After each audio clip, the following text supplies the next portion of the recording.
If franchisors could teach anyone to succeed in franchising, well, we wouldn't have failed franchise stories, would we? What's more important than skills, at least initially? Behaviors. In work situations, it's important to know how an individual will respond or perform. What are their behaviors? And will they willingly address and possibly even modify their behaviors, especially behaviors that will determine their success with a franchise brand? Franchising is an amazing model for business success, but it's not for everyone. Some people, in fact, should keep their jobs and not pursue franchise ownership. Welcome to the Franchise Hot Seat Podcast, where we talk about all things franchising. Now, here's your host, Dr. John P. Hayes.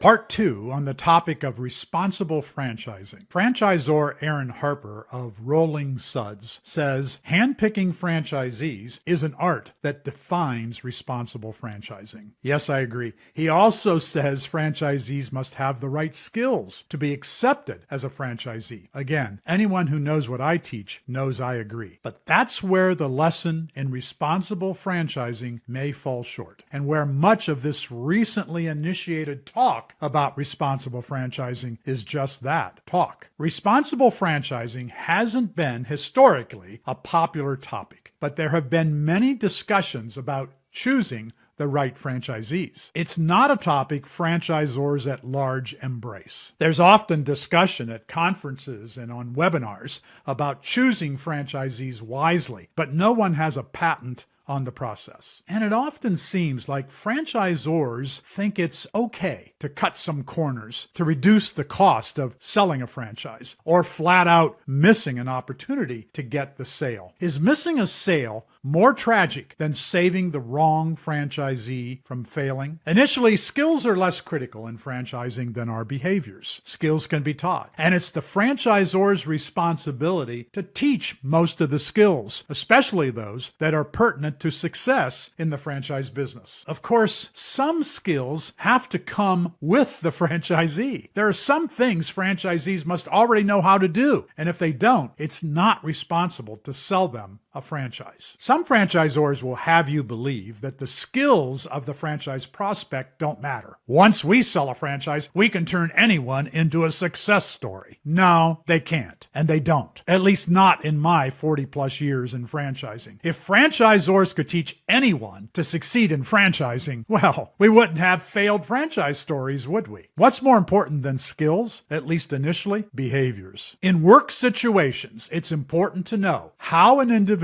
will respond or perform. What are their behaviors? And will they willingly address and possibly even modify their behaviors, especially behaviors that will determine their success with a franchise brand? Franchising is an amazing model for business success, but it's not for everyone. Some people, in fact, should keep their jobs and not pursue franchise ownership. The responsible franchisor is equipped to determine who's likely to succeed and who's not. However, too few franchisors accept that responsibility. Sadly, it's often a story of the franchisor needing to sell a franchise and collect a fee.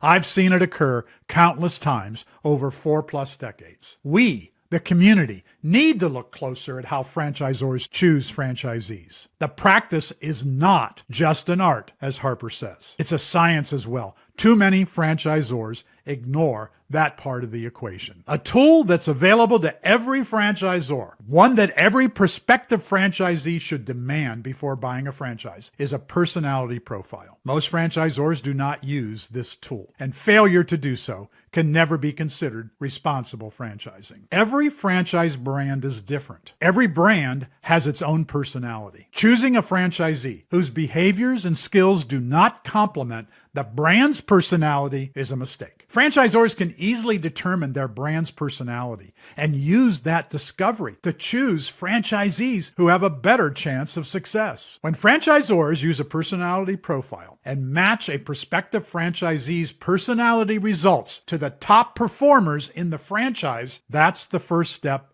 towards success for a franchisee. Without that step, responsible franchising does not exist. Never will. In my How to Buy a Franchise seminars, I tell my audience, and now I tell my students at the Titus Center for Franchising, franchising is not for everyone. If it is for you, that doesn't mean every franchise brand is right for you. Every brand is different. The best way to discover a brand's personality and determine a match for a prospective franchisee is for the franchisor to use the science of personality profiling. It's a science that has existed since the 1950s. We need more franchise professionals promoting responsible franchising and insisting that franchisors use personality profiling. It's the most practical way to get the complete story about a prospective franchisee. When you know that story, you know if it's responsible to sell a franchise to that candidate. A personality profile gives a franchisor insights about how to train a franchisee. Not all students are created equally. They all learn differently, and that includes franchisees of every age. You can't speak to all people, students and franchisees included, in the same manner. They won't get it. Some learn by hearing, others by seeing, and still others by feeling it. Match the training to the person. That's responsible. Choosing the right franchisees is an art and a science. Franchisors have the tools they need to sell responsibly. I'd like to see the franchise community insist they do it. If you're a prospective franchisee, you can easily insist on it. Ask the franchisor to show you how your talents compare to those of their most successful